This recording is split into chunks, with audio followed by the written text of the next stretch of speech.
Sorry, living room isn't responding.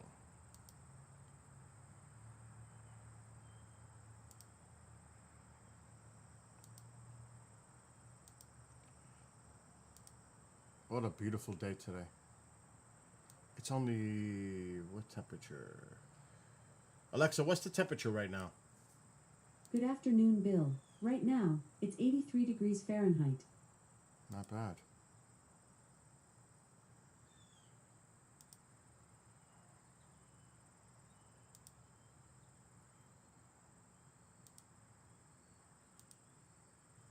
Alexa, Not what's bad the at all. temperature right now? Good afternoon, Bill. Right now.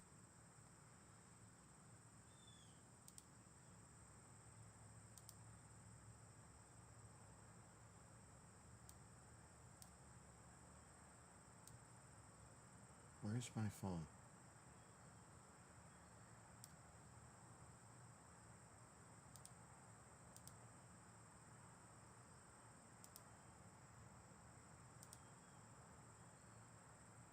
Twitch.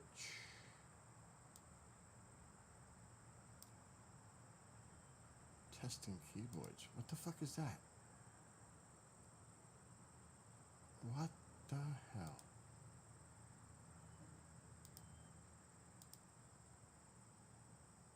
Okay, that's better.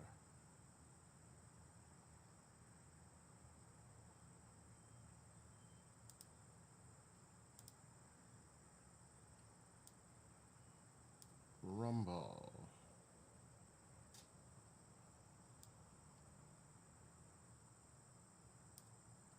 And finally, kick.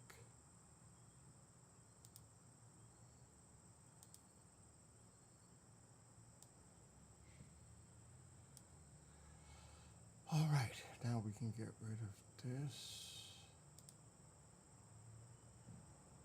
And Twitch.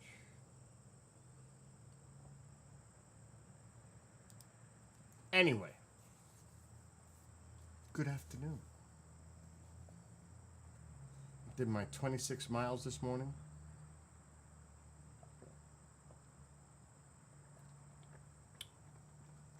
And the good news, which it is good news, it's actually really good news.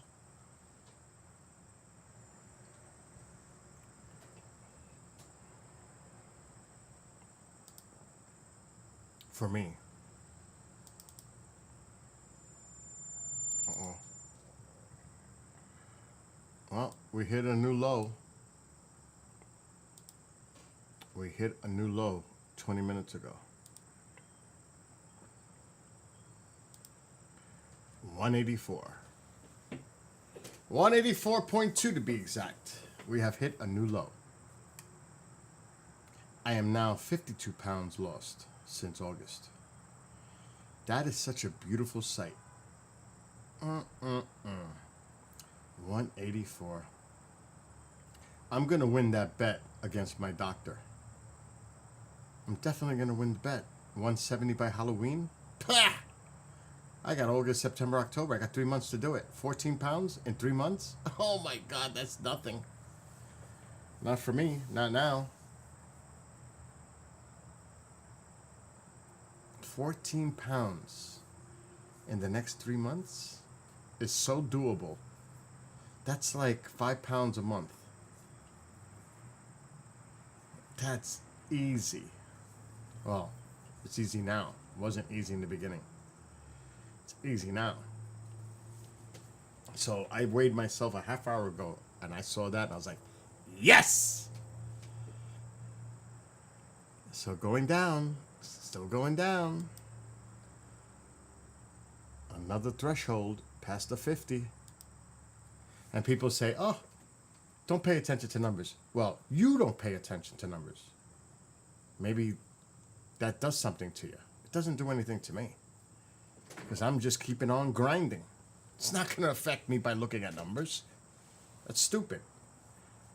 I'm just going to keep going. Now, the final number is 160. But I'm still not going to stop doing what I'm doing. Heck no. Now, if I start to lose too much weight, then maybe I'll eat just more quantities of food, but not bad food. So I'll keep my diet, but I'll just make my portions a little bigger so there's a balance. But I'm not getting off my diet. So, heck no. But it feels good. It feels really good. What's up, Genghis? Tonight there is, after the disaster Falcon Heavy, they're going to relaunch tonight shortly after midnight Eastern time at Cape Canaveral. I'll just say Cape Canaveral. So shortly after midnight tonight, they're going to attempt to do another launch, SpaceX, with the Super Heavy. Or no, the Falcon. The Heavy. What's today's date? 26th? So we're still a couple of weeks away from the peak of the Perseids meteor shower. So we'll put the camera out tonight. Now, I didn't go bike riding till 10:30 this morning. And I did 26 miles, like I said. And tomorrow, I don't have hardly no pressure. I just got to do 20 miles to hit the 80. I did 26 because I did 34 Sunday and Monday. I took a couple of days off. So the 26 puts me at an even 60 now. So tomorrow I'll do 20, which is a piece of cake. It is a piece of cake now. Oh my God, the messages. I had to activate live streaming. Will take. Oh yeah.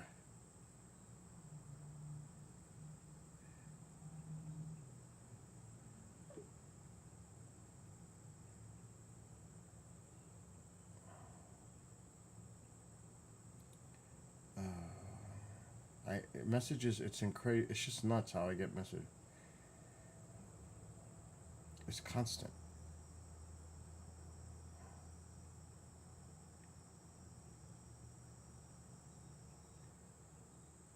I only have one show tonight. It's crazy.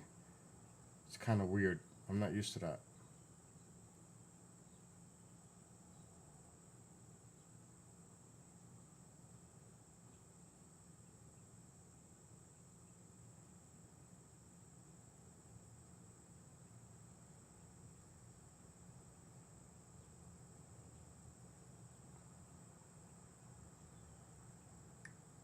I gotta message this person.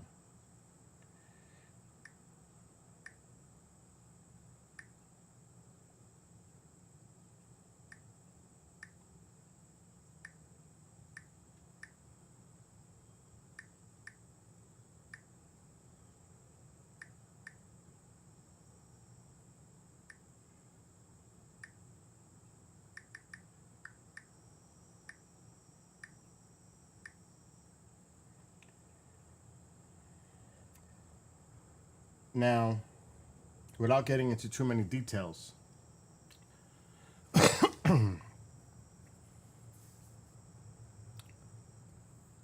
well, Todd Nunley is not live tonight because he had a major accident earlier in the week with his wife. And he's in a lot of pain, so he doesn't have a show tonight. The Bishop is live. The other police show, law enforcement show, is off for the summer. They took off for the rest of the summer, which I don't blame them. They'll be back in the fall. Annie is dealing with a personal issue, so she's not live. And the other host that does it, he can't do it because he's got something tonight. And then all the other shows are pre-recorded. So I only have to work 2 hours tonight. It's the most freakiest thing, but there's a lot of pre-records that air tonight. But I've done all that work. So that makes my life easier. But tomorrow it won't be because there's a whole bunch of technical shit I got to do, which I'm not going to explain here. Which I'll do in the morning. Now tomorrow I definitely want to go bike riding. Alexa, what's the weather for the next 7 days? In Newburgh for the next 7 days, Friday, 85 degrees Fahrenheit and mostly sunny weather. Saturday, 86 degrees and mostly sunny weather. Nice. Sunday, 88 degrees and mostly sunny weather. Oof. Monday, 86 degrees and intermittent clouds. Ooh, nice. Tuesday, 85 degrees and lots of clouds. That's good for Wednesday, biking. 84 degrees and cloudy skies. That's okay. Thursday, 88 degrees and intermittent clouds. No rain for the next 7 days. That's crazy. Pre-records are not as easy as you think. They make my life easier for when it's live. It's not as easy as you think. I have to edit it. I have to make an audio file, which I would have to do post-show, live show anyway. I would have to do it anyway. And then I got to upload it to certain platforms. There's a lot of technical stuff involved. But, like tomorrow, then I got more work to do. It's kind of a weird thing. It may sound like it's more convenient. It is, to a point. But it's a lot of work at one time to do it to so many different destinations and audio file. But I'm 184 pounds now. Hoorah. I'm like, yes, I need to put a hat on. I know, I don't like, oh shit, I hit the wrong one. I do not like wearing a hat, a cap. It's just not me. I just took a shower, that's why, but now I can't even highlight this. What's going on? There it goes. And I'm developing the muscle, which is great. Let's transform. It's a lot easier. Fit to screen. I'm not used to not wearing a cap. But like I said, I can't wear my caps until my hair is dry. And I can still see it's a little wet, slightly, on the sides. Not really bad. So now I can put a cap. Otherwise it stains the caps. It just does. I don't like that. I don't like to ruin my caps.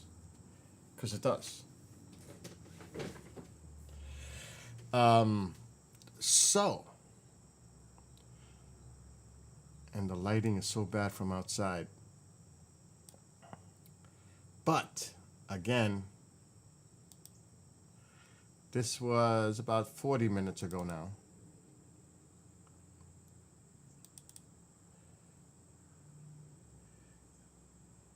I don't use Discord anymore. I haven't used Discord in 4 years. Look at that. That's 40 minutes ago I weighed myself. That's the lowest I've been in a long time. A long time. That is lovely. You don't know how lovely that is for me. It's great. So I'm continually going down. That's a nice number. It's going to get nicer too. It's just going to get better. So I feel very good now after weighing myself. And that's adding, right? And that's adding the muscle mass that I'm putting on my body too. So that's weight. Added muscle mass is weight. But on top of that, I'm still losing weight. So like I told my doctor, I got to be careful how I say words now because people make fun of how I talk. So we made a private little bet that I'll be 170 by Halloween. That was my prediction. So I want to try to, I don't see him till the end of September again. And I got my blood work that I got to do in the beginning of September scheduled, which I cannot wait to see those results because they got to be amazing. So things are good. What the hell? Missing bearded dragon. Oh shit. Something happened in the dreaded city of Newburgh. Did anyone else hear gunshots and screeching tires? So there was probably a shootout in the city of Newburgh, which would not surprise me. Far enough away from here, but still. That's the kind of shit that comes up through the Ring Doorbell Neighborhood Watch. Which I like, by the way. I like when neighbors are posting stuff and I get those notifications that tell me what the hell's happening in the area. And another good thing that happened today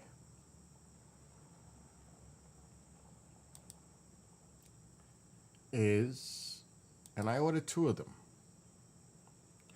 Another good thing, and that's why I stay on top of things. And that's why if you don't pay attention, first of all, I bought all my winter gear for riding a bike. Why? It's still summer. Yes, let's enjoy summer. That's not the point. It's off season. That's the point. And things are in stock.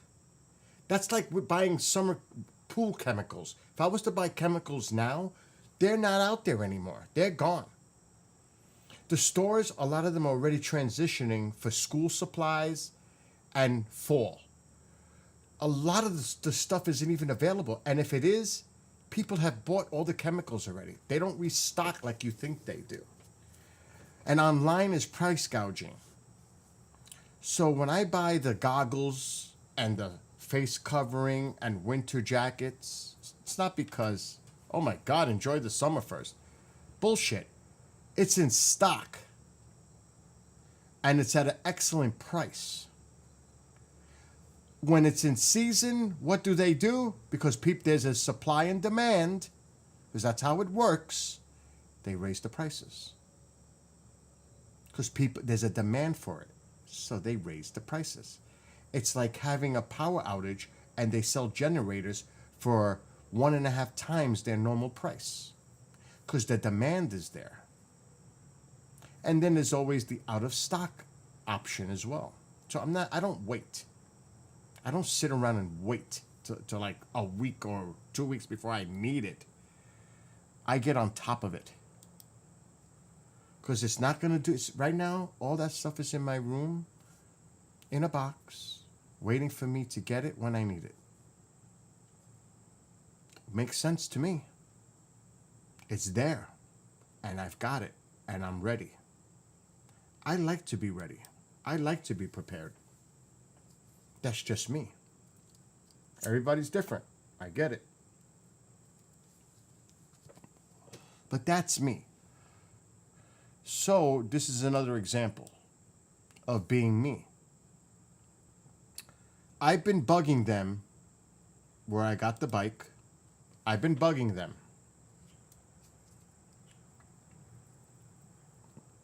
For the batteries. For my bike. It is not the battery that they used to have. So I complained, I didn't really complain. I said, please let me know. They did not let me know. I just kept checking. They said, check back in 4 to 6 weeks. Well, bullshit. It's been less than a month. Because I check at least twice a week. Because I stay on... Oh, shit, I hit the wrong thing. I stay on top of things. And the batteries, I bought 2 today. Because they're going to disappear. My battery for my bike is now in stock. That is my battery. A month ago, they had an old edition, because my bike is the upgraded version of the bike. This is the new upgraded version of the bike that has this battery that slides and locks into place and locks with a key. That's the top.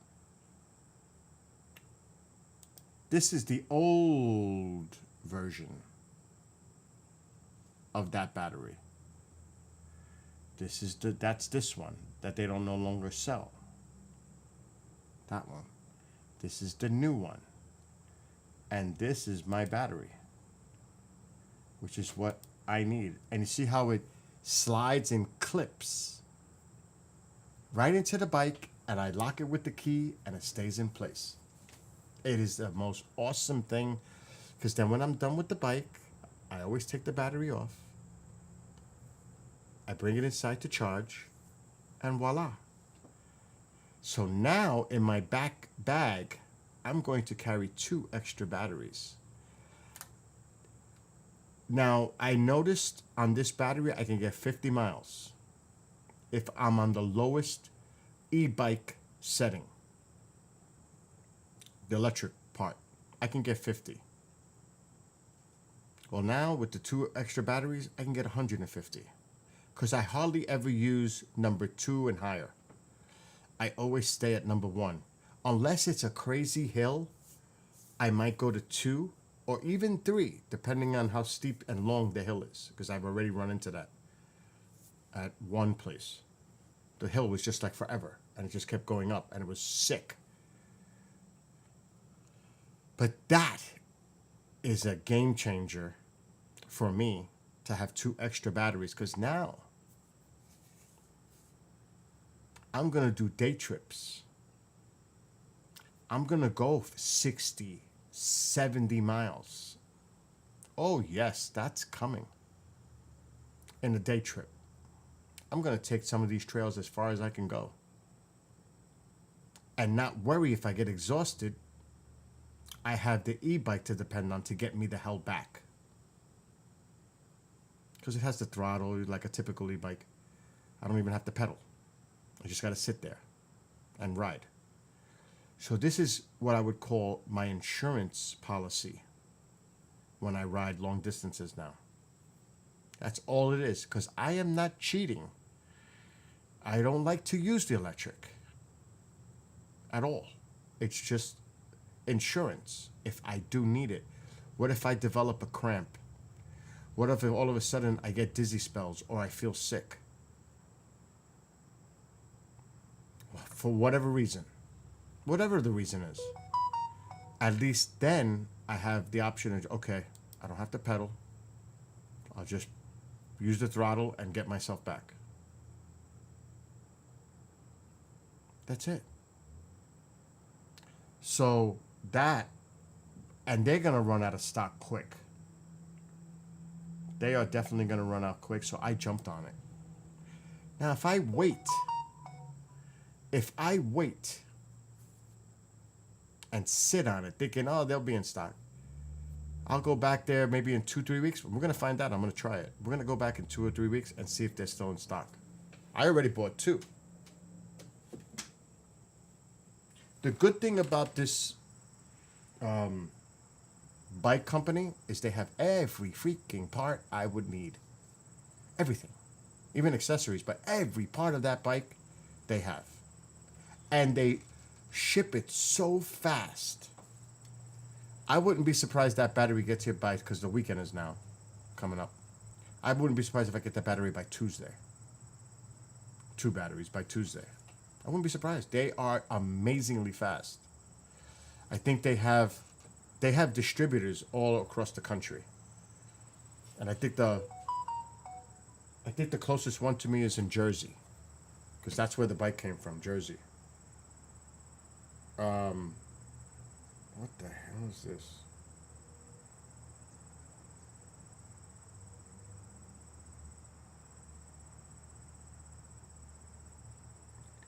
Always. Somebody knocking on my door? Yes. How you doing? Delivery? All right, let me come to my other door. Okay. Wait a minute. I didn't order food. What address are you looking for? 37? I didn't order food. 37 Albany Post Road? That's my address. What's the name? No name? Mark? No. I wonder who the hell. I'll call the number. But, all right, so it's not you then, not 37. No, but call the number. Stay here while you do it. Yeah, okay. Because how much is that? What kind of food is it? It's from Eddie's Gourmet Pizza. But what is the food? Is pizza what? 2 meat lasagnas, 2 garden salads, a meatball, and a Italian flag sandwich. Holy shit! Yeah, yeah. I'm coming around. Wait. Hold on. There's a food delivery, but I didn't order food.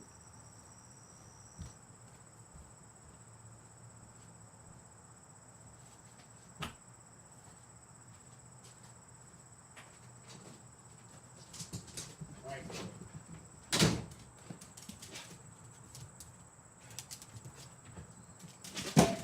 Oh, that's one. Is there a mark here or no? Yep. Yep, yep. It's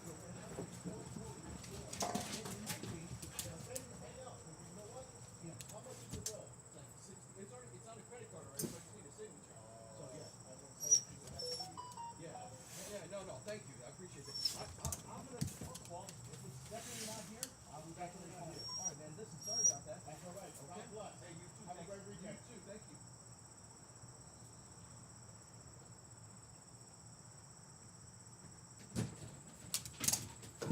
All right. Get him. Go get him. Get him. Not me. Don't bite me. Get him. Well, that was interesting because they paid with a credit card. They put my address. It's not me. And I would have bought it from him. I would have bought that food so he didn't have to eat it. Like, for the cost. I would have bought it off of him. But he said it's already paid for. I just need a signature. So I said it might be next door. Because that's I get this all the time. Because my house sits in the back by itself. They get confused on the maps to find the address. The only reason UPS and some of these other places don't have a problem here for me is because they know me. Tycho, what the hell are you doing? It did sound good, right? Two meat lasagnas, 2 garden salads, a meatball sandwich, and another sandwich. I was like, You know what I would have done? I would have put that away, froze the lasagnas, because I have a vacuum sealer. I would have froze it and ate it when I was like in the mood to eat something like that. But I would have ate one of those sandwiches and the garden salad. I definitely would have.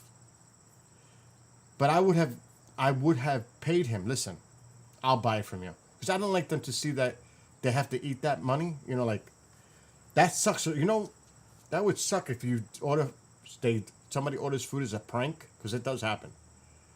And then it's like, I didn't order the food. And now they're stuck with that food. You know what I mean?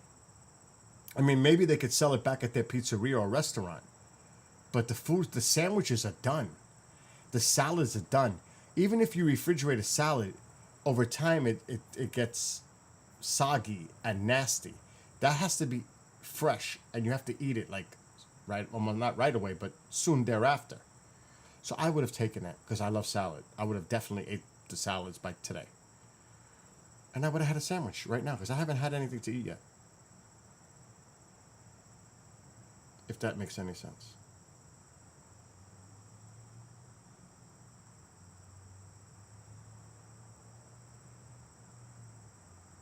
Anyway.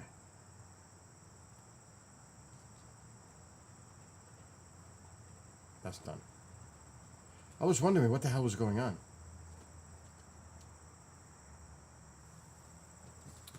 Let me get my orange juice. So, I don't even know what the hell I was talking about before that just happened. But tonight, SpaceX is going to launch their Heavy after midnight Eastern, shortly thereafter. I'm going to put my camera out because it's beautiful. It is clear. There's no humidity. It is gorgeous here. It's normal, 83 degrees, normal. And at night, it drops into the low 60s. I don't know what they predicted tonight. Alexa, what's the temperature for tonight? Overnight, you can look for clear skies, with temperatures around 56 degrees Fahrenheit.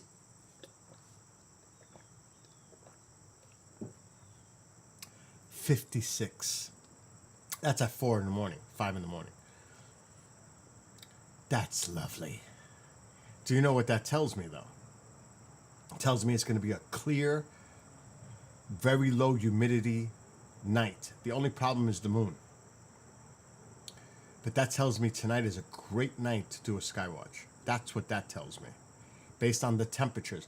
If it was like 70, 72, 68, that tells me it's humid. That's going to be a humid night.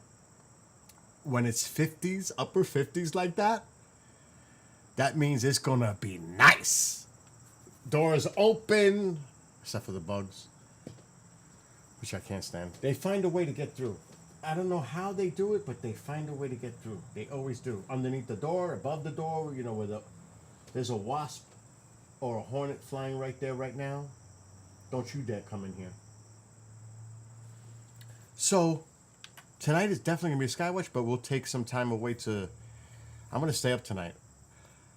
Because it's so beautiful like this, even in the daytime when it's 83, 84 out, there's no humidity.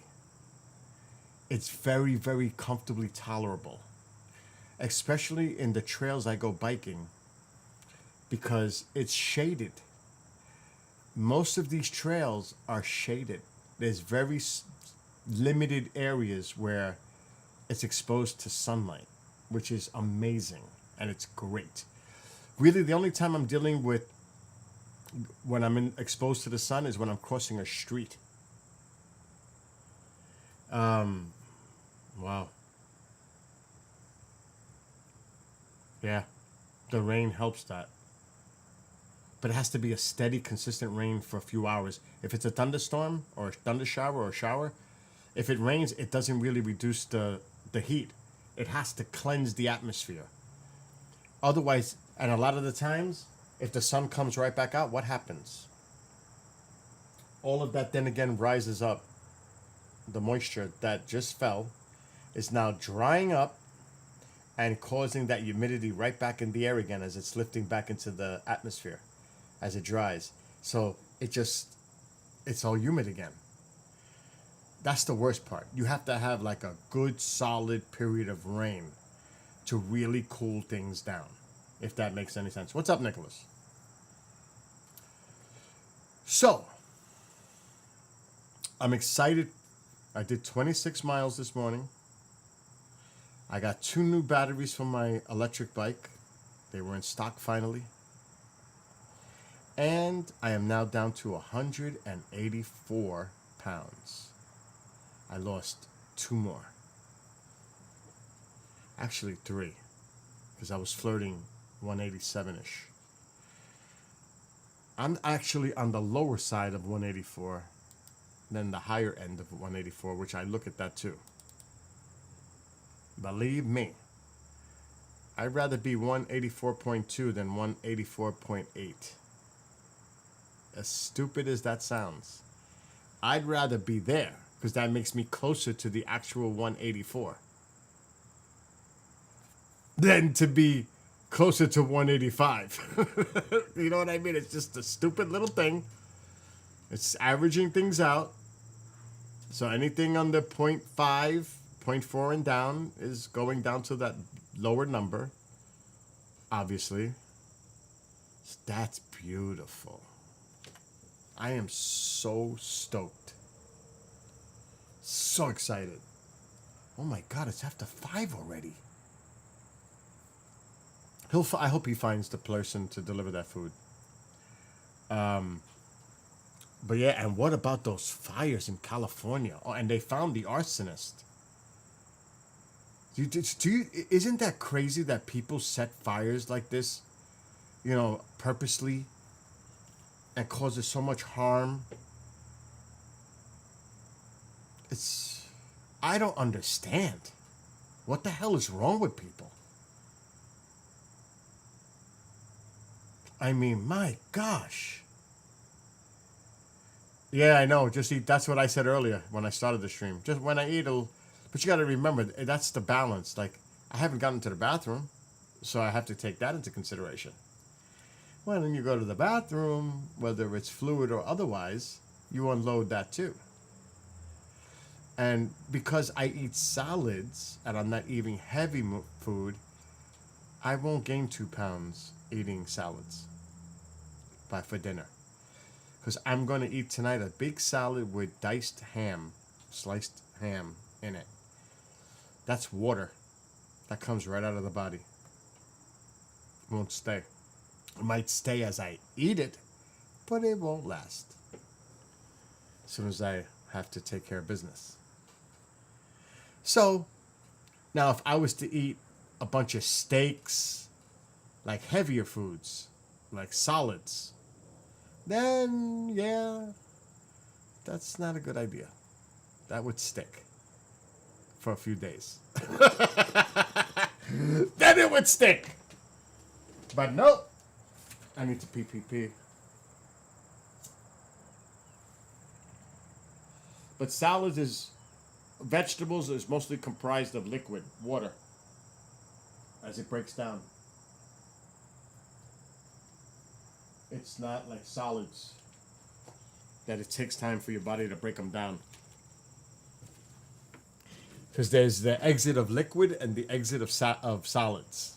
I prefer the exit of liquids.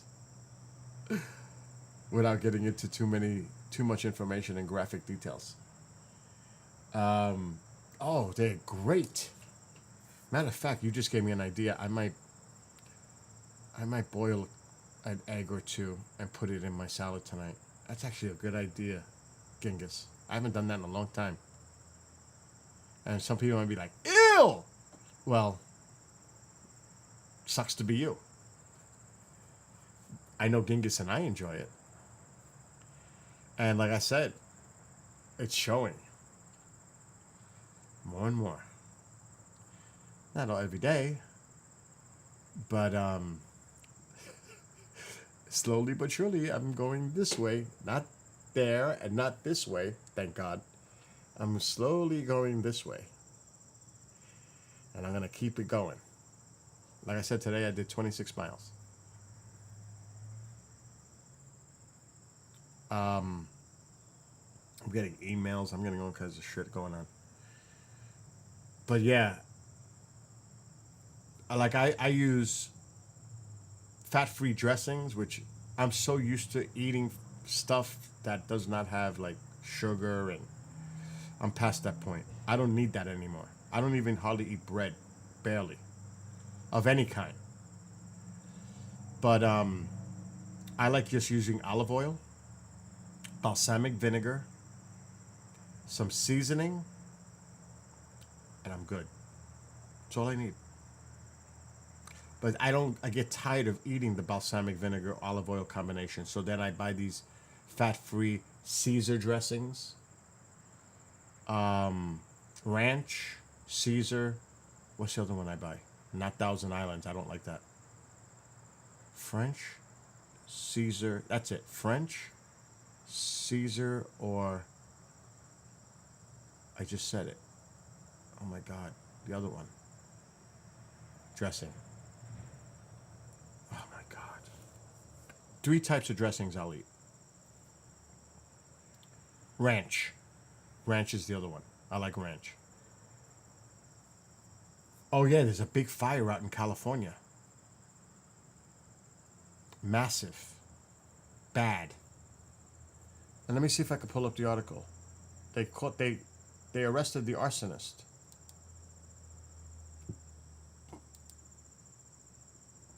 To think that people would purposely start a fucking fire.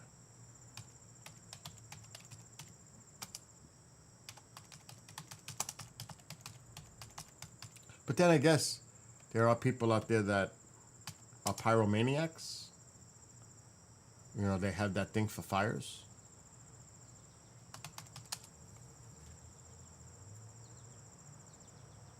Oh my God. Oh my God, tripled in size. Ugh, I'm using an ad blocker. I'm not gonna... Alright, let's use a different browser. Ugh. I have so many blockers and...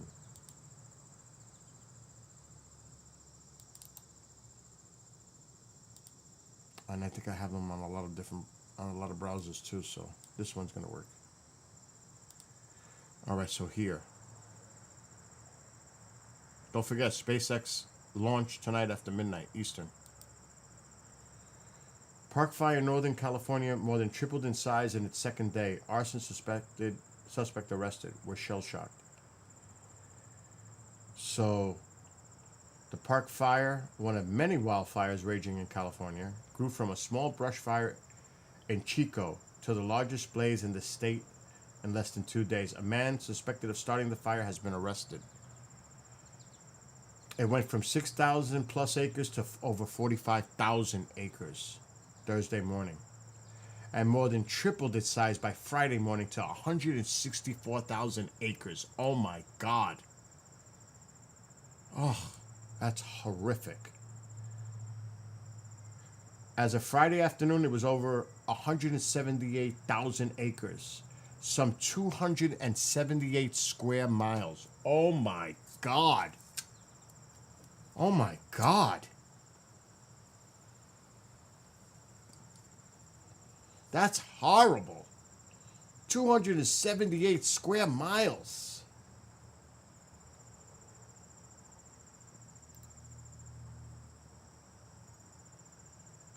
Oh my God.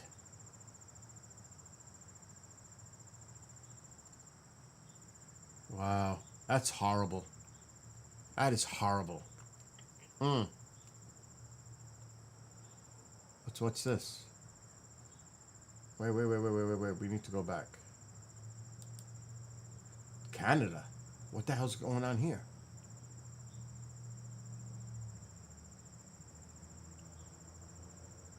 I can't put the volume on because I can get copyrighted. I think that was the fire a while back. I don't know what this is dated. Alberta, Canada. But it's not giving me a date. Wow, look at that. That's horrible. Jasper.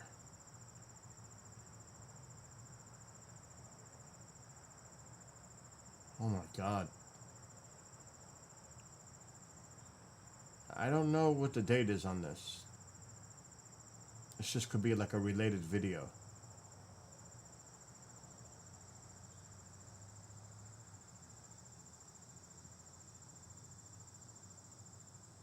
Oh man.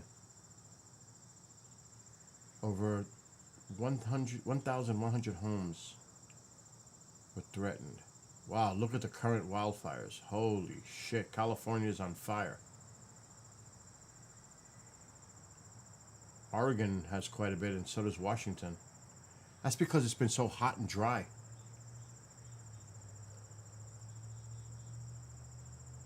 Those are historical wildfires. All right, so that's it. We're pretty bad. Pretty bad.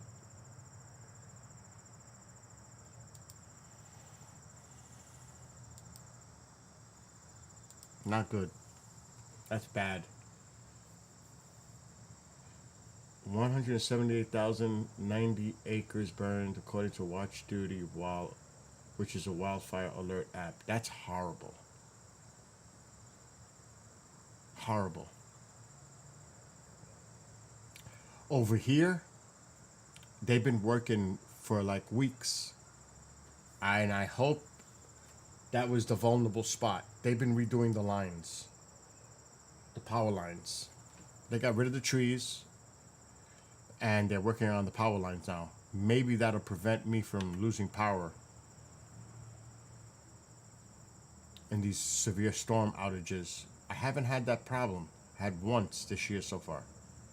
So it looks like they're on it. There's a vulnerable spot that they're working on, and they've been working on it for weeks. You have to see all the power company trucks. They park in the school, in the parking lot. Obviously there's no school, so they're all in there. And they've been working their butts off.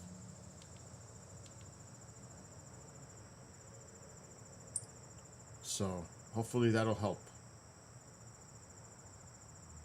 Let me see. What time is it? 5:30. I gotta get off soon. UV. Where is it? Venture Solar. Let's see what the panels are doing.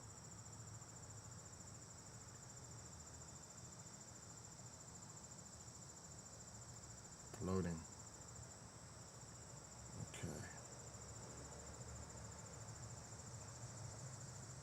Lettering.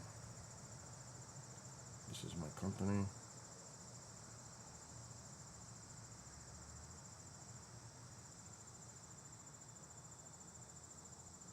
Here it comes. So today,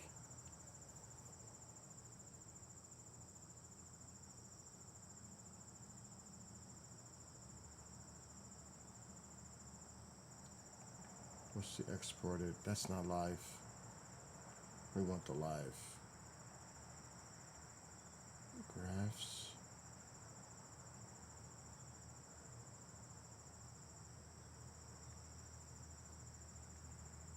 Energy.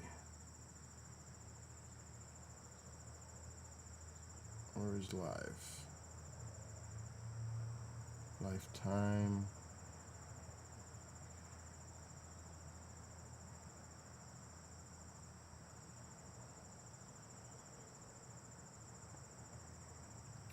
Where the hell is live? Dismiss. Live status.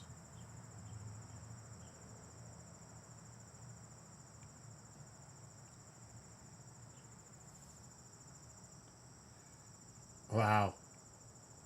Right now I'm producing 1.2 kilowatts because the sun is, and I'm breaking even. I'm actually breaking even right now. But in the middle of the day, it was probably great. So like right now, I'm pretty much breaking even with the panels. I'm producing 1.2, 1.1, but I'm using 1.1. So I'm actually I'm breaking even at 5:30 in the afternoon. This is a live status. Literally, it's live. It's not 10 minutes ago. This is directly tied to the panels. So that's excellent. So let me see what I did for today.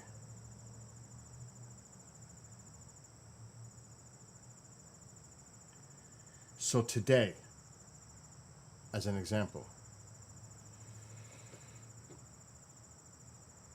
I produced 45 kilowatts. I imported 8. I consumed 17. So that means I gave them back like 20. I imported 8, but I produced 44. At my peak, I was 6.2 kilowatts. And I consumed 17, but I produced 44. So obviously, I'm in the black. So I'm producing more energy than I'm using. This is every day. That's why my electric bill was $13 last month, because how they do this, those credits, and it's a smart way of doing it. Those credits, guess what they're saving those credits for? Every day that I'm building, the winter. They save the credits. So when I'm consuming in the wintertime with less sun, which is going to be a curious thing I got to look at, I get those credits back toward my electric bill. So my electric bill is still going to be excellent in the winter because I built up all these kilowatt credits. I think I'm like up to 250 kilowatt saved credits. So even in the winter, despite the amount of sunlight, it diminishes over the winter, those credits kick in. So I'm still probably going to be, and I pay $125 a month for these panels. But then I got to pay a $20 connection fee to be into the grid, which is a rigged bullshit. So my bill was $33, 20 of which was connection fee. So I paid $13 in my electric bill. The panels did the rest, because I don't get credit for those credits till winter. That's how it works. So, do you know what my bill would be with the way this heat has been for the month of July? The air conditioner is going, the pool going, $400 easy. Normal I already saved in 1 month $250 from normal rates. If I was still connected completely to the grid, my bill would be $400 right now, maybe more. And then, like I said, it's been hot, crazy hot, like the majority of July. Insanely hot. So everything's been going. The pool pumps, the air conditioners, constant. Hasn't stopped. Today's rare because it's beautiful out. So, if I lived in your area in Louisiana, I would definitely have panels down south. If I see what I'm gonna do this year, I'm gonna do a test. This is what I'm gonna do because oil is so fucking expensive. People say, "Oh, get gas, get oil." This house obviously, you know, people don't realize, and they talk a lot of shit when they talk about fossil fuels. Fossil fuels is not the way to go. Not when it comes to heating or for your home. It is not. Solar is a lot cheaper than using oil or natural gas. A lot cheaper. Right now as I speak, I'm paying $365 a month in a budget plan for the oil for the winter. Think about that. I am spending $365 in summer months to accumulate that money for when I get oil deliveries that cost $800 that last maybe 6 weeks. What the fuck? So oil is great. Gas is not much better. Really?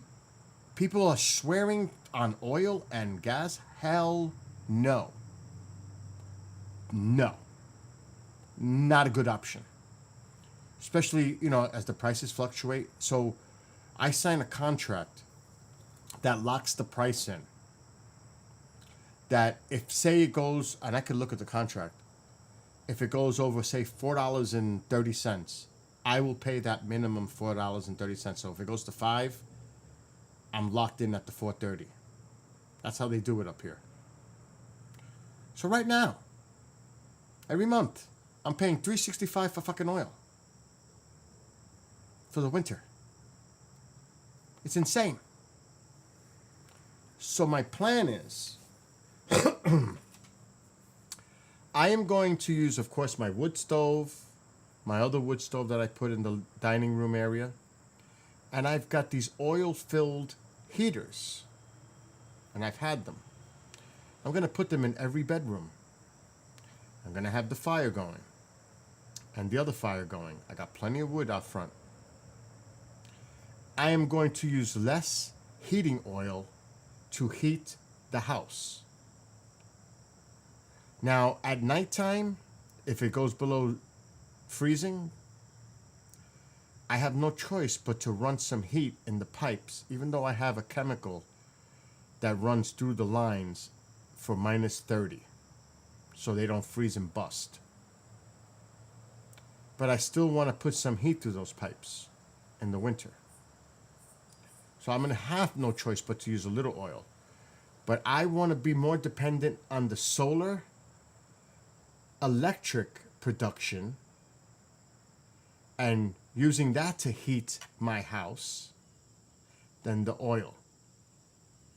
This is going to be the first winter to test this.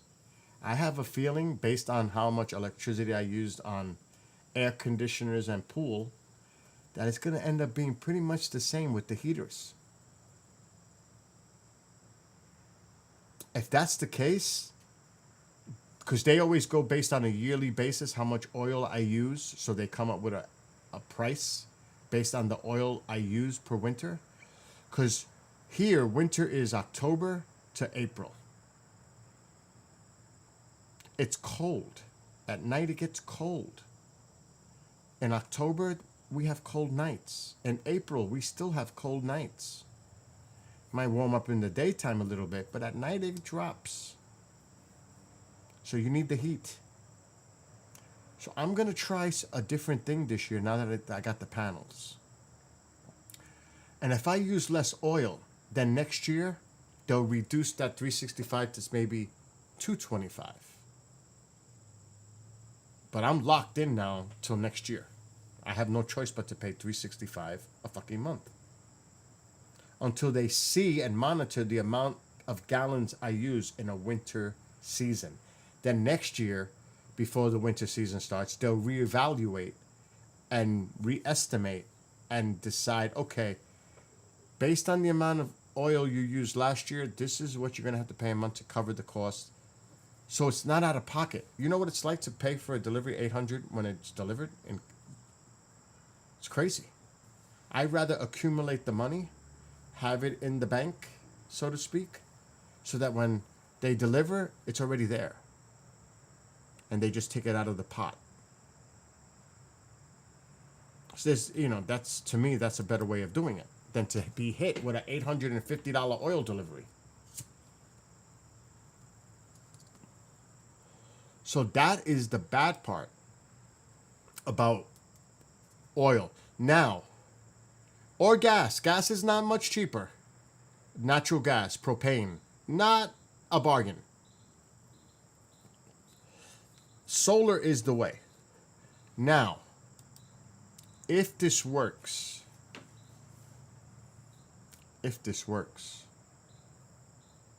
I am going to rip the if this works. Bye-bye oil heat. I'm going to go electric around the entire house to heat up every room. Electric baseboard heating. Do you think it's going to cost me $365 a month using solar and whatever I have to depend on from the electric company? You think my bill's going to be $365 anymore? I don't think so. So even in that case, I would rather pay $250 a month on an electric bill added to the panels than $365 a fucking month on oil. Does that make sense? So, like I said, I paid $13 on an electric bill this month. With as hot as it's been. Like I said, air conditioners on, pool pumps on. $13. I pay $125 a month for the panels. So even if I added, instead of $13, $125 on top of the $125, that's $250. Still a lot less than $365 for oil for the winter months. Summer months, fine. It's working great. Do you understand?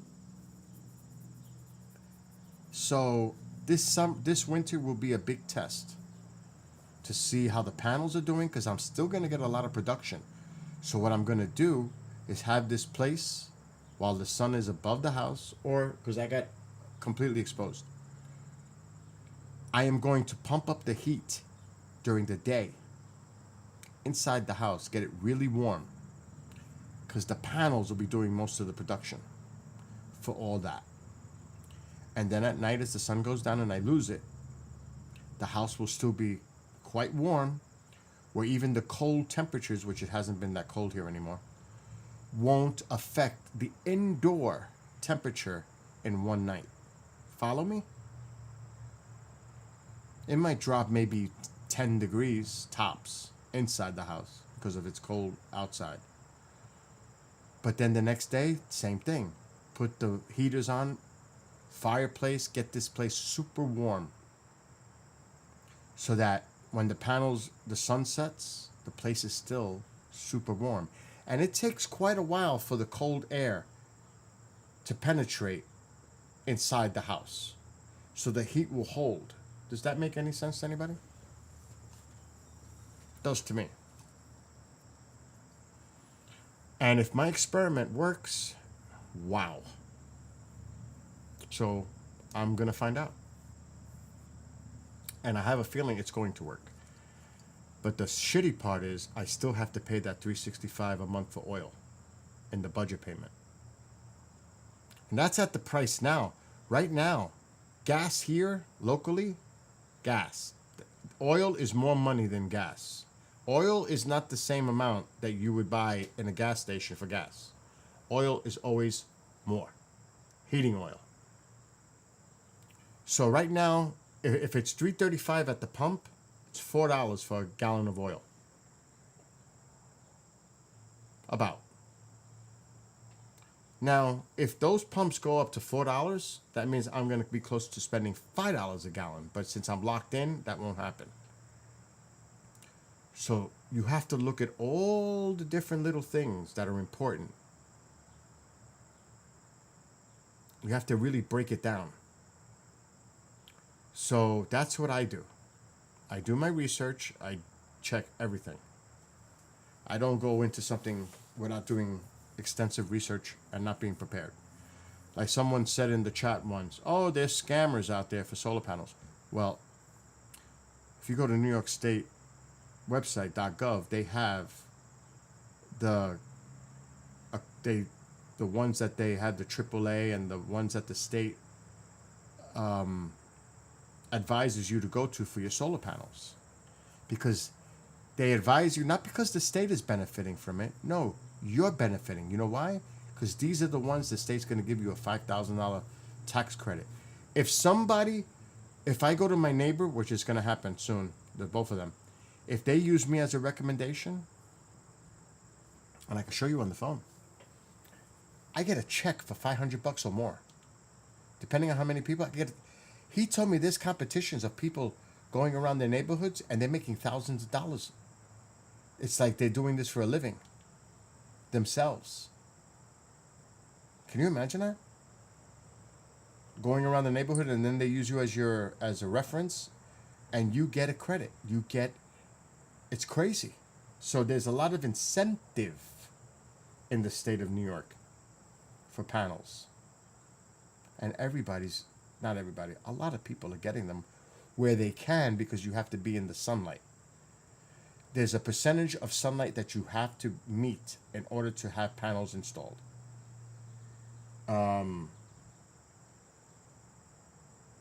System, account, refer friends. And has a copy refer link.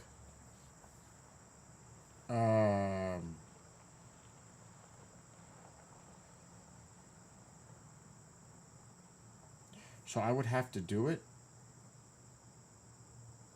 in order, I would have to refer somebody. Explore. They're doing it in California.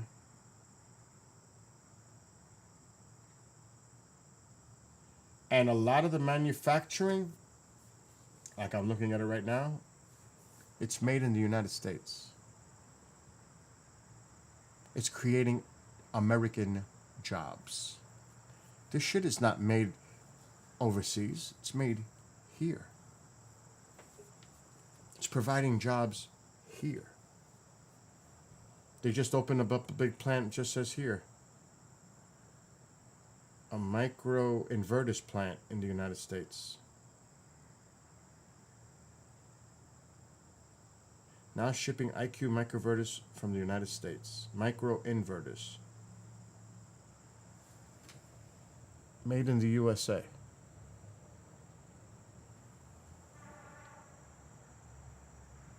So there's a lot of misinformation out there, obviously. But if you, like I said, you do the research, you can find out for yourselves.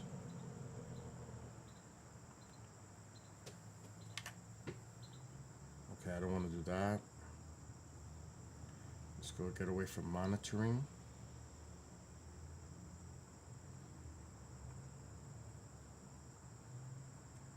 Okay.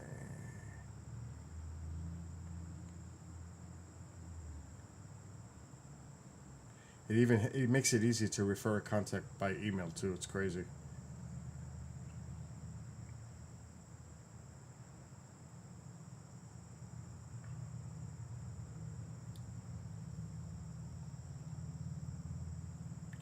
don't have a referral history yet.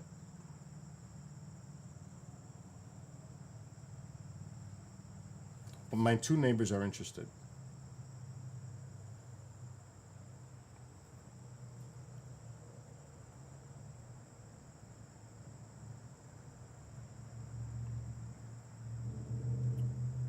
Okay, we don't need that.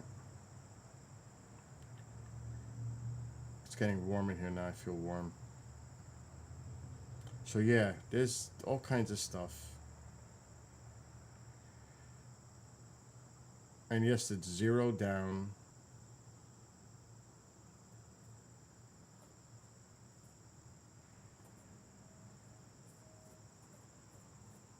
And they are one of the best companies in the Northeast. They serve New York, Connecticut, Massachusetts, Rhode Island, New Hampshire, New Jersey, Delaware, Maine, Maryland, Pennsylvania. So this is they're expanding big time.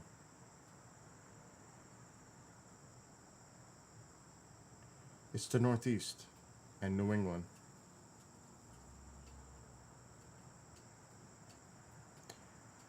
So the federal tax credit, the federal government offers a tax credit that covers 30% of the cost of your solar energy system.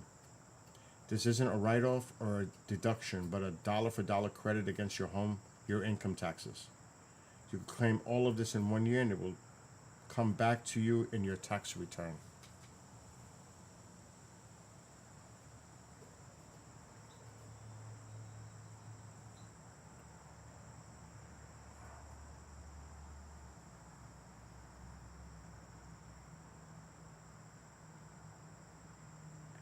There's all kinds of things.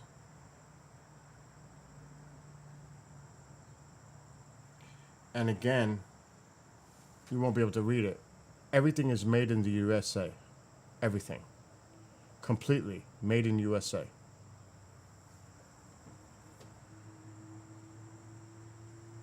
All black panels always.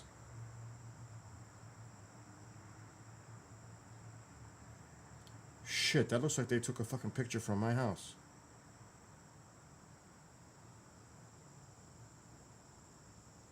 But yeah, I'm happy. I'm very happy with it. You can tell, right? It's working for me. And like I said, they're popping up all over the neighborhood now. So I need to go visit some neighbors, and what I'm gonna do is I gotta print out my invoices and how much the electricity. I gotta show them. You people really need to see this. I can't even imagine what a kilowatt costs. I can't even imagine.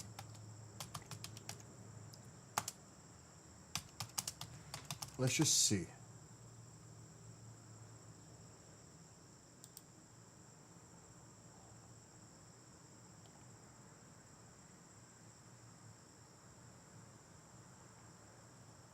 They're gonna be slick. See, trying to find the prices. They are slick.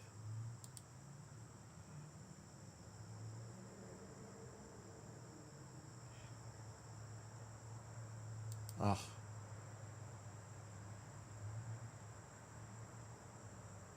Look at this. This is Con Edison in New York City. Look what the utility companies are doing. Check this out. This is the big one in the city. New York City residential customers may see an 11% increase in summer bills due to higher delivery charges. For the same reason, Westchester resident customers may see a 12% increase. So, look at this. New York City residential electric customers using 280 kilowatt hours would see their bills increase by $1.63 to $95. $100. $100 increase. Poor people in the city. That's because of the electric company.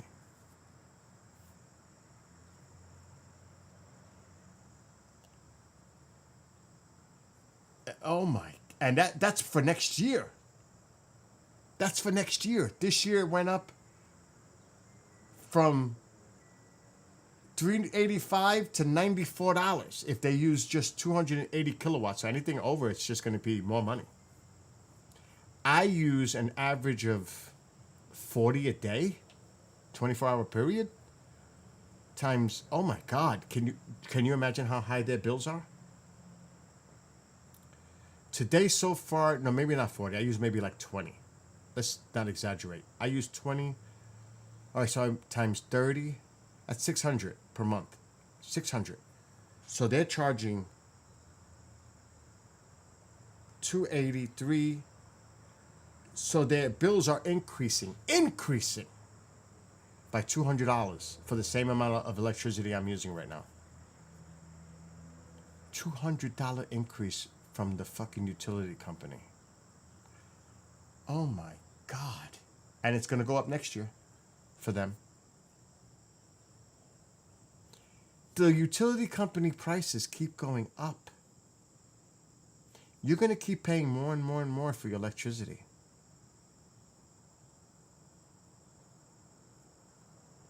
And like the program that I signed up with my solar company is gone. The incentive that I got, the price that I got is gone. Thank God I did it when I did it. It would cost more now to put these panels up. It wouldn't cost me $125 a month. I got lucky. I did it when I did. I started this almost a year ago. So that's an example. Check your rates. Check your rates where they were over the last few years and how they're climbing per kilowatt. So good luck. Keep using these utility plants, utility companies. Good luck. And that's if you live down south with your ACs and whatever the hell. You think those prices are going to stay stable or go down? I don't care who's the president of the United States. I don't care who's in office. These prices are going to continue to go up. That's why a lot of people are turning to solar. And, people knock it. Don't knock something unless you know what the hell you're knocking. I hate when they do that. I hate when people do that. Because they're misinformed. Either that or they haven't done their research. They just haven't. It's either one. Either they were scared of it for some reason by someone or something, or a post or an article. It makes dollars and cents. At least it has so far for me. Like I said, I saved $200 this month alone. Including, make believe you're paying, the $125 I'm paying for the panels is like I'm making believe I would pay the utility company. Okay. You think I would pay $125 in the month of July to a utility company? More like $400. My bill was $33. $20 is a connection fee. So let's just say I spent $150 this month on electric. I saved $250 this month alone. Winter doesn't matter.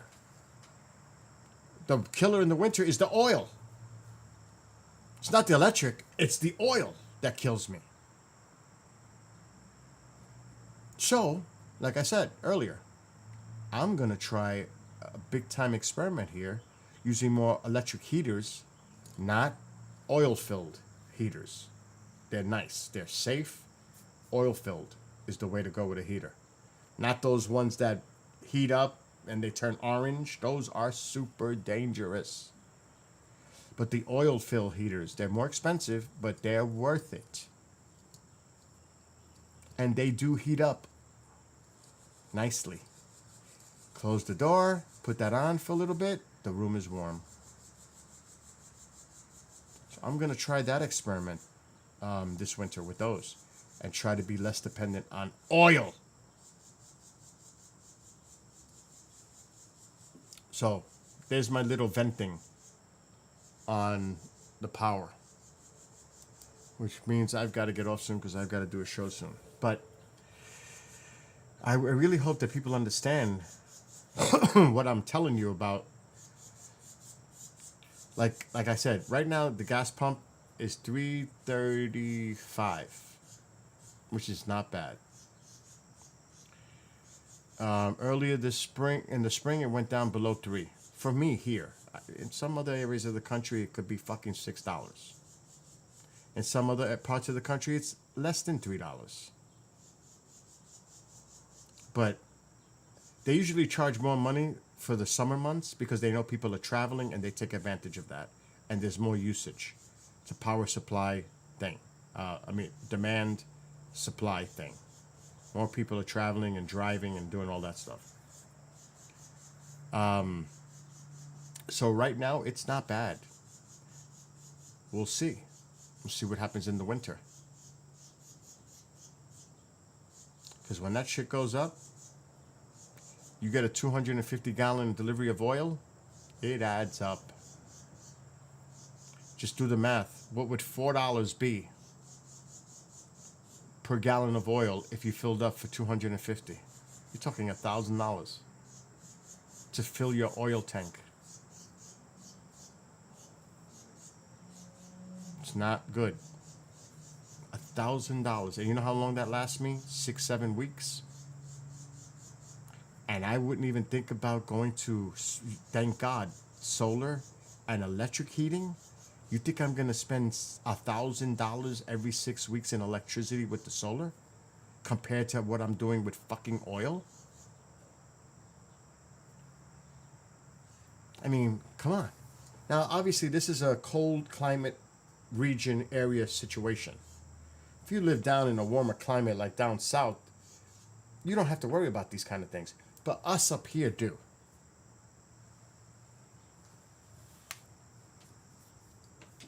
So, this is a regional situation thing. And it's important. It's important for people to understand you don't realize the potential and benefits of solar compared to dependency on gas, natural gas, propane, oil for our winters. The winters are killing people up here in the costs. It's killing people. Why do people say, oh, they're moving out of New York because it's politics? Yeah, that's a part of it. It's also because it's becoming so expensive to fucking survive in a winter. And local, state, not really state, local and school taxes just keep going up. It's not what the state is doing.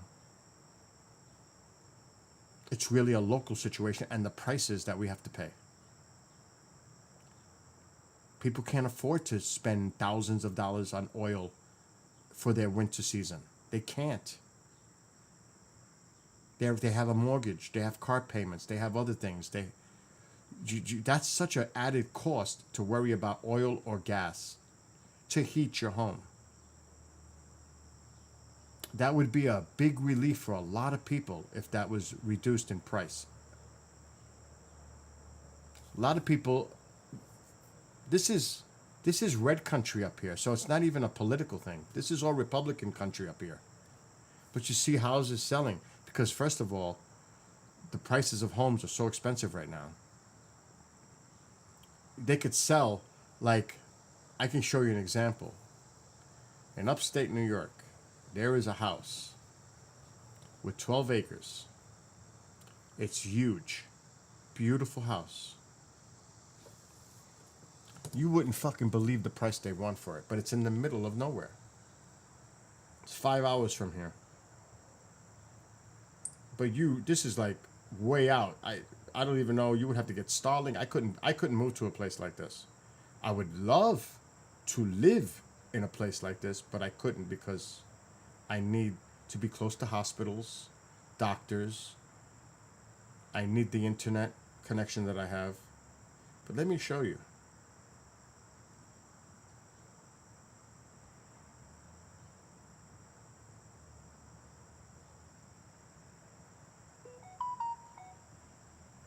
Look at this place. I'm gonna put my camera bigger. Look at this place.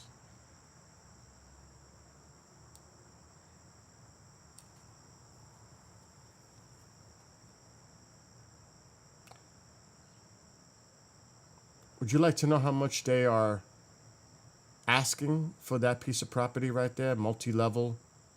Look how fucking beautiful that house is. 12 acres. Would you like to know how much they're asking? 179,000. 179,000. I could sell this house and buy that in cash.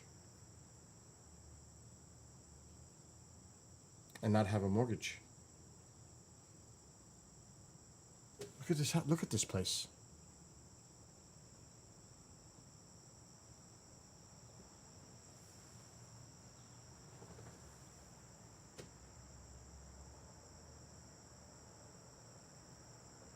It's absolutely beautiful.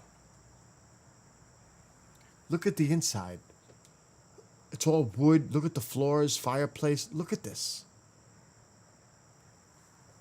179,000. Oh my God. And it's humongous. It's huge.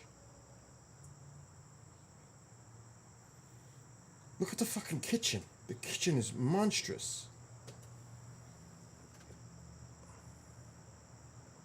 The dining room area, huge. 180,000. So here's what people are doing. I'm using that as an example. Right now, a lot of people in New York could sell their homes for a small home like mine, $350. And I'm not overdoing it. $350 easy for this little place. What can I do with $350? Somewhere down south or in a remote area. Are you kidding me? Why do you think people are leaving? Because they're cashing in. They're cashing in on their properties. And they're going down south or climate. It could be a bunch of reasons. It could be political too, because people do. But it's also about cashing in on the value of their houses while the market is so high for them to cash in on. Because we can buy a house down in North Carolina in the mountains for 200, 250,000 with lots of property, and it's a fucking huge house, and pay it outright. Because we can sell our homes for almost double than what we can buy down there.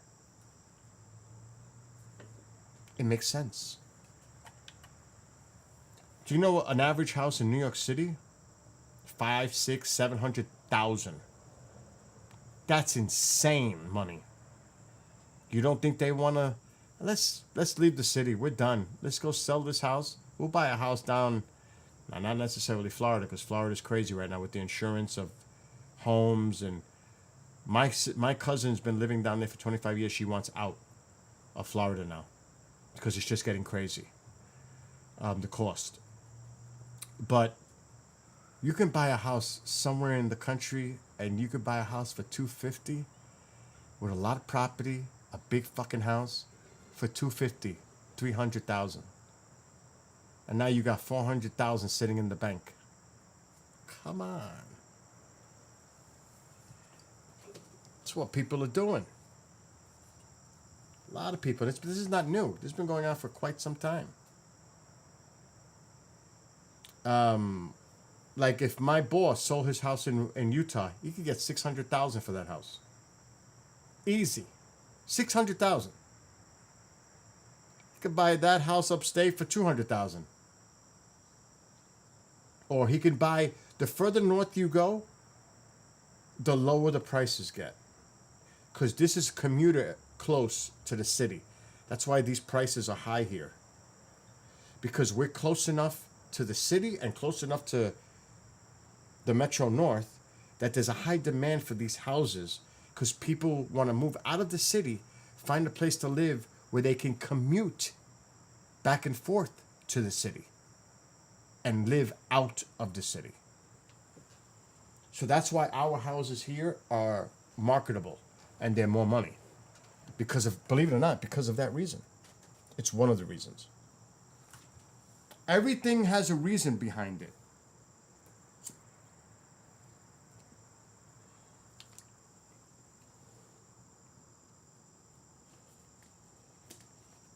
So you have to look at everything.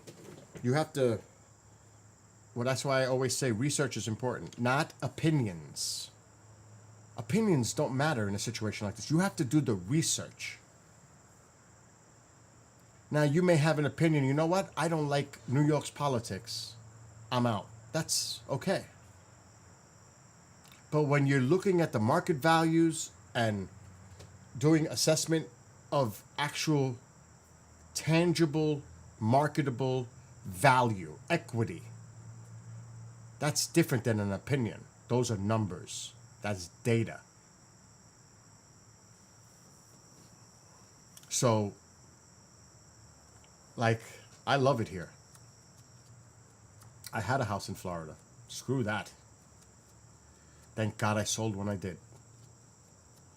And I got a good price for it too.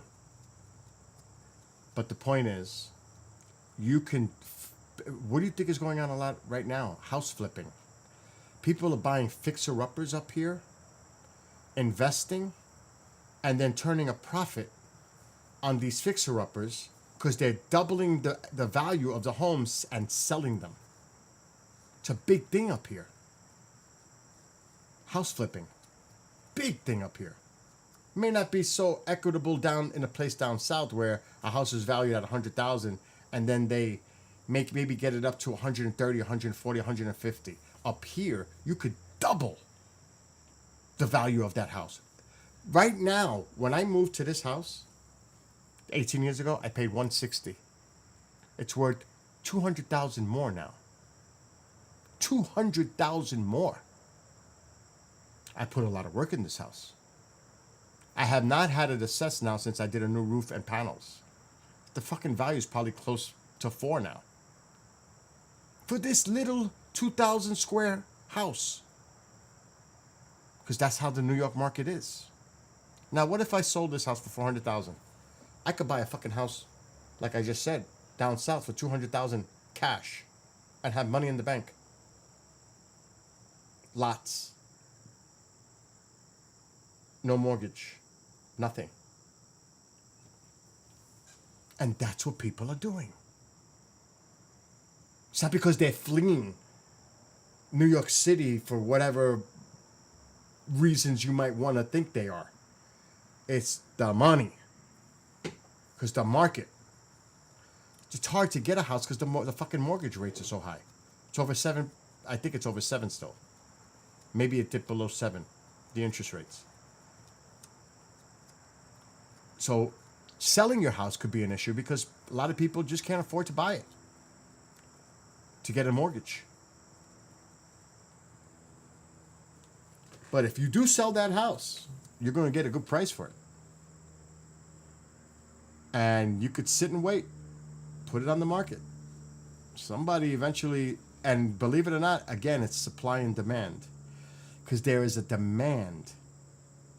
There are people out there wanting from the city, especially, to buy these houses. You don't even know the fucking messages I get all the time.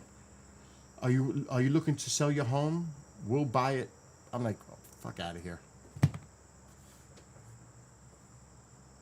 There's always people trying to offer to buy the properties up here. And they're really coming from the city.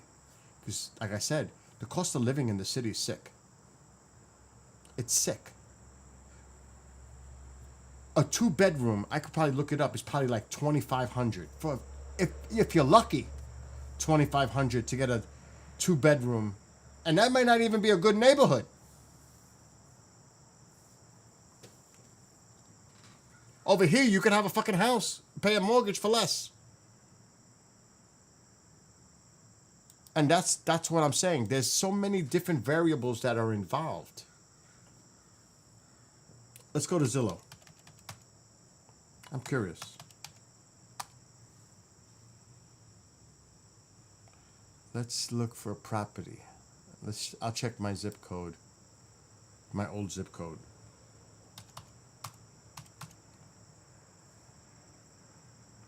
Why is it saying that? That's not for rent. Let's go for rent. Okay, here. This is my old neighborhood. Check this out. I was close. It's even more money than I thought. This is my old neighborhood. In the Bronx. The good part. Yeah, there is a good part. I don't know how good it is anymore, but it was. Throgs Neck, Pelham Bay. For a 1-bed, 1-bath apartment on Randall Avenue, I know exactly where that is. It's in Throgs Neck. $2,200 a month for a 1-bed, 1-bedroom. Three bedrooms, 1 bath, nice and spacey, $2,500, $3,150 a fucking month. This is New York City. This is just apartments, or maybe a house too that they put out to rent. Look at this: 2 beds, 1 bath, small, 1,150 square feet apartment for rent. $2,700 a month.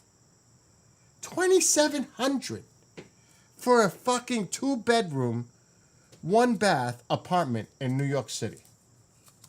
Look at the bottom one, $3,000. 3 beds, 2 bath, apartment for rent. I know where Om is. In that house. I know exactly where that house is too. $3,000 a month. That's crazy. And people will pay. The people in the city. Forget about house sales. I mean, this is my old neighborhood. Let's see for sale.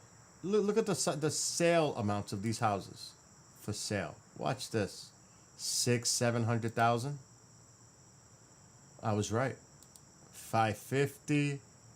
550 for a small house. This little fucking house. 550,000. Look at this. 4 beds, 3 baths, a little bit bigger. Actually, it's not as big as my house. And attached. An attached house. I hate attached.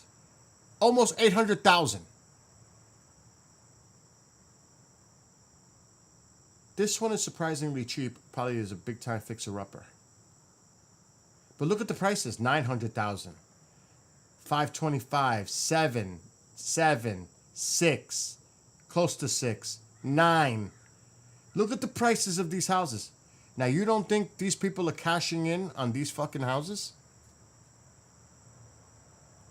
You turn around and sell a house for 800,000, you buy a house anywhere in this country for a quarter of that price with more property and a bigger house. And you ain't got to worry about mortgage payments. You got to worry about shit. Look at these prices in New York City. Insane. And some of them are small. 2 beds, 2 baths, 1,400 square feet. Condo for sale. They want 459,000. They're on drugs. So that's what I'm saying. A lot of people are coming up here because the prices are half and they can still commute to work and have a house at half the cost. And that's why this place here is a big demand. And that's why our values are up. Because they don't want to pay $800,000 for a fucking house. Exactly. Nicholas, do you understand what I'm trying to say here? I don't think a lot of people fully understand and grasp how it is, the market, and how the value of New York is. It's a fucking big value. They can sell and move somewhere else, pay off their house completely, and still have a few $100,000 in the bank. It's a no fucking brainer. It's a no-brainer. So don't think that the city isn't valued, because it is. And that's in the Bronx. Imagine Manhattan. Oh my God. Now, I'm sure even the South Bronx isn't the South Bronx what it was. You can't even afford to live there. Because what they did is they ran out of real estate on Manhattan. And then they started to go to the South Bronx and redevelop the South Bronx, pushed all the poor people out. Section 8, all the poor people were driven out. They couldn't afford it anymore. And they took it over. And they built on it. There are fucking houses in the South Bronx almost the same price as that. In the South Bronx.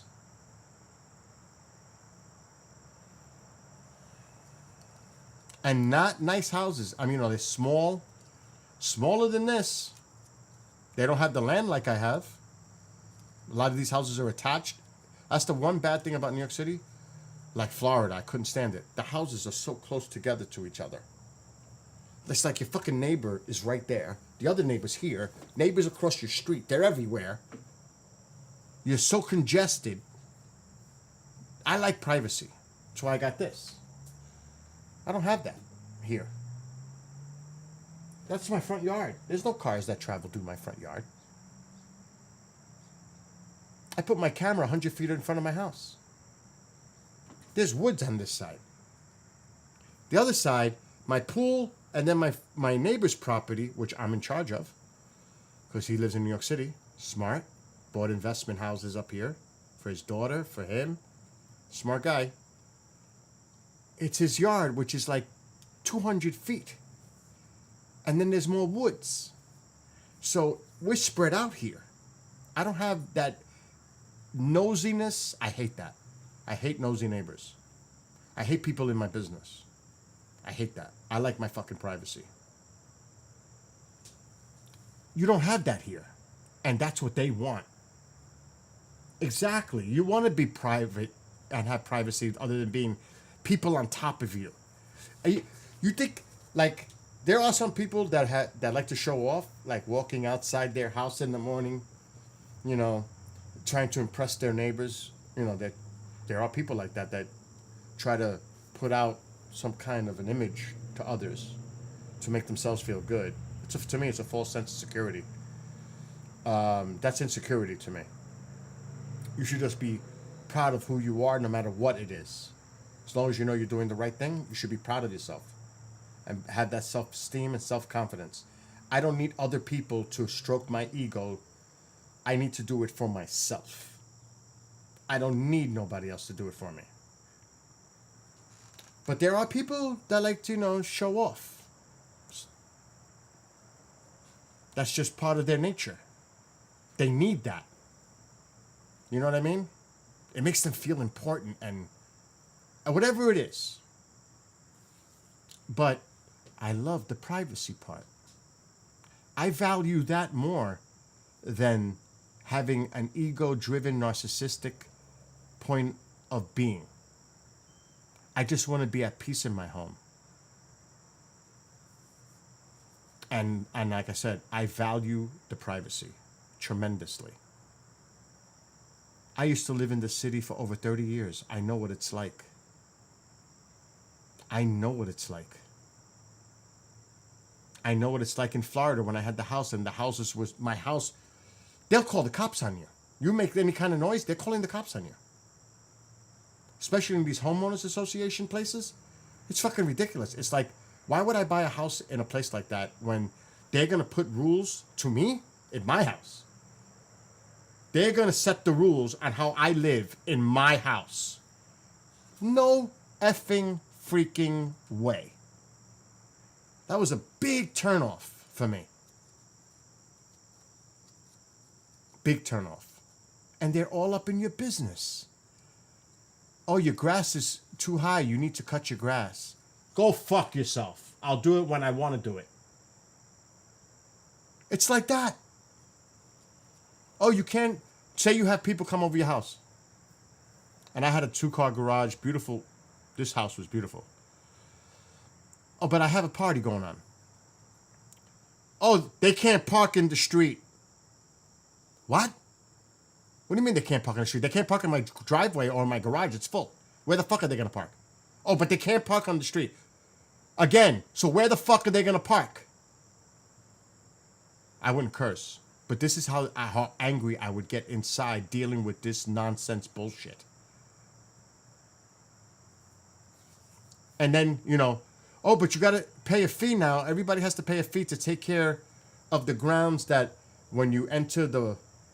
I forgot what it was called. My God, it's been years now. Something Point. I know what it is now. I'm not going to say it. It was a V. It started with a V Point. You drive in. Yeah, it's all lit up. It's nice. The landscaping. It looks beautiful when you drive into where my house was. You would drive in. You would make a right. My house would be there. Then you would make a quick little right. And then there was a U. So it was a subdivision. And then you would have to come back out.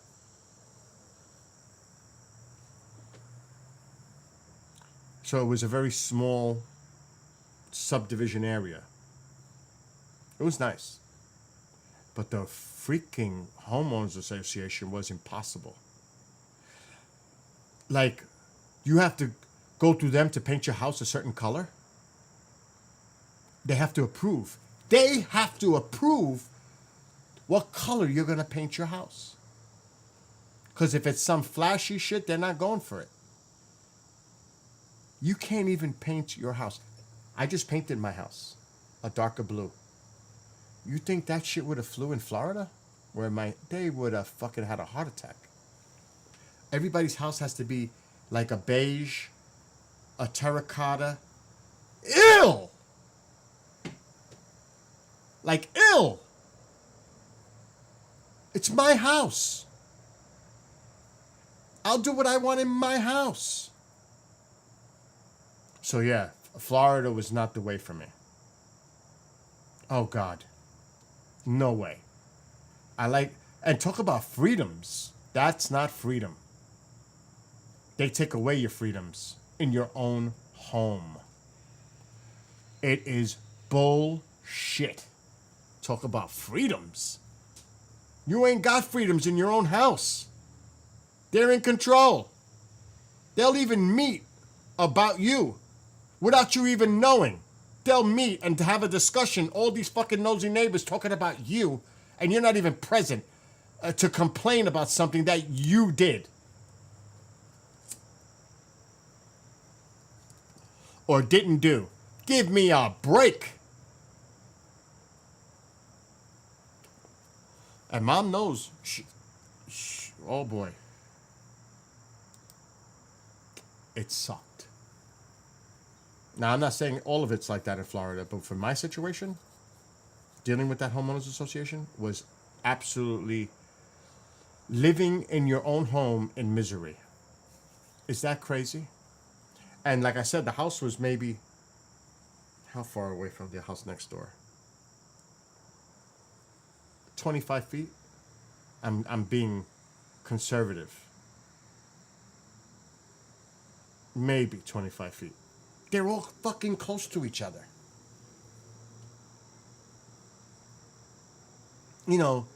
It's almost like New York City Redux 2.0. Because you still have all the people walking out on the streets and they're all out in front of their houses. Everybody's out. Even in that sick humidity heat in the summer. It's beautiful in the fall, winter months. That's why you have a lot of people who commute and they have houses or condos or whatever down south, the snowbirds. They leave the cold here and they go down south because it's so comfortably beautiful down there. It is. That's why they do it. To get away from the cold, which isn't that cold anymore. But they go down there and they do that. But my cousin, I could put her on the phone right now. And I got to get off in a minute because I got to work. Only for 2 hours though. It's a weird night. It's a very, very weird Friday night. There's only 2 hours of shows tonight. It's sick. I could call my cousin right now. And she lives in a beautiful place in northern Orlando. Winter Park. It's a beautiful area. And she will say, I want out. I can't take it here anymore. She will say it to me on the phone. It's becoming so congested, so overly populated. The insurance, because of the hurricanes, and nobody wants to even give insurance in Florida because it's so expensive now in Florida with the insurance rates. It's sick. But I would like to ask her, I'm going to call her real quick. I want to know what she's paying a month. You know how much I pay a year in insurance for the house? $1,100. $1,100. And it covers everything. I'm going to call my cousin in a second. I want to know what she's paying. This is an example, but this is the research you have to do. And it's just going to get more and more money as these storms get more... They occur more often, especially if you live on the coastal areas. Fucking insurance is going to go up through the roof. It's a matter of time. It's going to catch up to so many people. So instead of waiting for that moment, you get ahead of it and you make a move. Go to Arizona. But it's getting hotter over there too. Oh, she's not going to pick up. Hello, I'm Nope. not available right now, but if you'd like... Nope. She's not going to pick up right now. I would have liked to have heard how much she pays in the thousands for her insurance alone. You ask anyone. Oh, shit. That's her. San, I got a question for you. I'm live. Yes. How much money do you pay a year for the house insurance there? Do you know? Well, 3,000 something. Every year it goes up. Yeah, but you're inland. You're in Central Florida. You're not near, like, the coastal areas where they charge a lot more because of the fucking hurricanes and the threats. All right. I was just curious because... It's been going up. I was paying under 1,000 in the past, and then, the past few years it keeps going up and up and up and up. Yep. But yeah, definitely in the coastal area it's going to be higher because it's near the beach. Yep. Now, let me ask you this question. If you had the opportunity to leave Florida, would you? Yes. What has changed in Florida in the last 10 years that would consider for you to leave Florida? Too many people. Everything has gone up extremely high. But that could be due to the inflation that we're all dealing with. And the hurricanes, The hurricanes is the big one. The insurance. That's the big one. I know Yeah, that's the they big one. they don't give you, they don't insure you. You can't get insured for that certain things because of the fucking hurricanes. I know. They deny you. I hear you Yes. because I've seen that on the news. Yes. That you can't get certain coverages for, exactly. for You the can't- storms Yep. through the insurance companies. Exactly. Horrible. That's fucking horrible. Yeah. That's why I'm so glad we sold the house in Florida when we did, and that we didn't end up living down there. You don't even know. And it's gotten, it's gotten very, I hate to say, very ghetto. Wow. Oh yeah, it's okay. Over here there was never any other buildings. Now, because of the college growing so much, they have built so many buildings for the students. It's ridiculous. Wow. Yep. So they're taking over the campuses that they're putting off campus sites Yeah. for the students. Yes. I mean, extremely. Wow. No parking for them or anything. Wow. I was telling them on live, because I got to get off in a minute because I got to do a show, but how the homeowners association where I lived, Oh, forget about the HOAs. right? They're having such a hard time here. Everybody that has HOA, they have quadrupled the price. People Wow. have had to move out. Ah. They said on TV, they said on TV that they can't afford it. I saw the writing on the fucking wall when I sold the house in 2007. I saw the writing on the wall with these homeowners associations. I fucking Yeah. knew it. I knew it. Yep. So it's getting really bad. Yeah, it really is. No, because I'm live and I want them to hear from you who lives in Winter Park how it is even there in a beautiful area in Central Florida, how things are changing. Oh yeah, it's changed a lot, So a lot. anyway, Mom is sleeping. She has to get cataract surgery in October. Oh, okay. We went to the doctor this morning. So you could call her later if you want. All right. All right, love you. See you later. All right. Love you. Bye. See? I'm not talking shit. I'm actually glad I sold when I did. And I knew it. What was I saying about the homeowners association? On the money. I'm not making this stuff up. It's fact. And look at it. Quadrupled. And people have, I bet you there's all kinds of lawsuits going on in Florida with these homeowners associations and everything. It is horrible. You don't want to live in those fucking places. It is that bad. It's that bad. I saw it. I knew it. I freaking knew it. I'm so glad I sold. So, don't call it a premonition or a gut feeling, but there's obviously signs that you can see for your own eyes and experience and make a determination. I got to get out of here before it gets fucking crazy. Now, a lot of people in New York City are doing that because the cost of living is just getting way out of control. And inflation or not, inflation is not the only reason because it's been going on for years.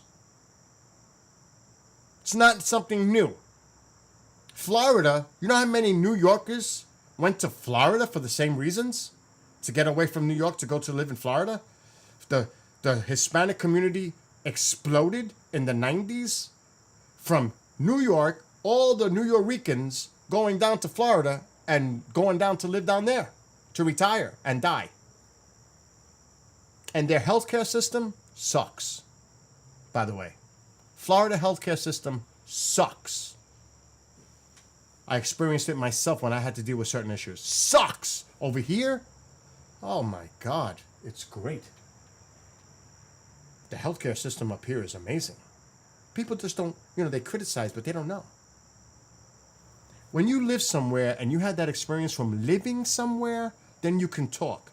But when you're in the outside and you're thinking things are going on a certain way in another place, how do you know? Who told you? Did you experience it yourself? Did you watch the news? Where did you hear that from?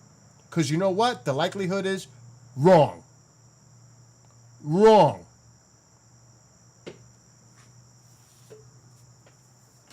It's just, it's crazy. That drives me nuts. You don't know how that drives me nuts, how people judge shit without having any credible, on the ground information of what's actually going on. But they're so quick to jump on the bandwagon on a story, an article, a post, a word of mouth. Bullshit. Live it. Experience it. Then you could speak from experience and say, well, this is how it went down. Otherwise, I don't pay no mind to people who criticize or whatever, because they live thousands of miles away, hundreds of miles away. They never spent a fucking minute in the city or anywhere else that they criticize or talk about. They only go based on whatever other people are telling them and what they see or hear. The place that I grew up in, the Bronx, was beautiful. Absolutely beautiful. Back then. Now, I can't talk because I don't know. I'm sure the demographics have changed, the whole landscape, but the values don't seem to have dipped. Because that's a big stereotype too. Oh, they're moving in, the prices are going to go down. Well, not based on what the fuck I just saw. Those houses are super expensive. In shitty neighborhoods that were once considered shitty neighborhoods, the houses are still 5, 6, 700,000. Is your house worth that much? Maybe it is. But that might be the exception and not the rule for ordinary people, middle-class people. There's a lot to take into consideration. People are so quick. And look, I called my cousin just so, and she lives in Winter Park, like I said. She used to live like 10, 15 minutes away from where I bought the house. And she knows. She's been down there since the 90s. That's why I called her. It's insane what's going on in Florida. It's insane. It's not as good as you think. It's not as good as you think. Based on the political landscape, you might think Florida is the destination to go because it's a dream for a red state. Well, when you get there and you experience what it's like to live there, you might regret going there unless you're just so dug in from a political landscape that nothing else matters, not cost, not material, not nothing, because that's not what's most important to you. I'll tell you one thing. You ask a lot of people in Florida right now, that insurance thing is a big problem. Big problem. And regardless of what people say about climate, all this, as the extreme weather continues, and I pray to God, because the Atlantic is above normal, so is the Gulf, that we don't get in our August, September, some nasty hurricanes coming in, major hurricanes, because it's still early in the season.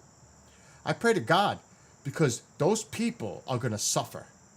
Because for every storm that goes through this region, the insurance companies are going to say, screw this, we're done, we can't manage this. It's just too much money. Where's the federal government? We need a bailout. We can't do this. And who's gonna pay for that? The consumer. The person that owns that home. They're the ones that are gonna have to fucking pay for it. And they can't afford it. Just like the oil here, insurance down there. It's even worse for them down there with the insurance. They won't even, like she said, they won't even cover certain aspects of hurricane damage coverage. They won't even touch it. So, that's why I say research is so important. I'm not going to listen to some clown that tells me something and I'm supposed to take their word for it. No. I've got to do my own research. I've got to look into this myself. I'm not just going to hear what an opinion tells me. I got to actually dig in and look at the facts and look at the research and look at the data, everything else that's involved, especially on such a serious matter like that. I'm not taking word of mouth. That's so foolish. That's stupid. Oh, but you don't know. It's great here. Well, I'm going to look at the numbers. I'm going to do the research. I'm going to look at Google Maps. I want to see the layout. And for some people, yes, demographically speaking too. Yes, that's just an honest fact. You want to see who lives in those neighborhoods. Yes, people look at that. And they have every right to. It's not being prejudicial, racist, or anything else. You look at everything. Everything is on the table. Because it's an investment. It's the future of your life, your livelihood. You are going to look at everything that you possibly need to look at in order to make a major decision in your life moving forward like that. Bottom line. Anyway, I'm out. I got to go to do a show like right now. Nicholas, have a great one. And God bless those people in California dealing with those fires. God bless everyone. Even saying that is a big deal. To say God bless. Like, people take offense to that. Well, I'm a Catholic. And I say, God bless you all. Have a great day. Be well, be blessed, be safe. And I'll see everybody later on tonight.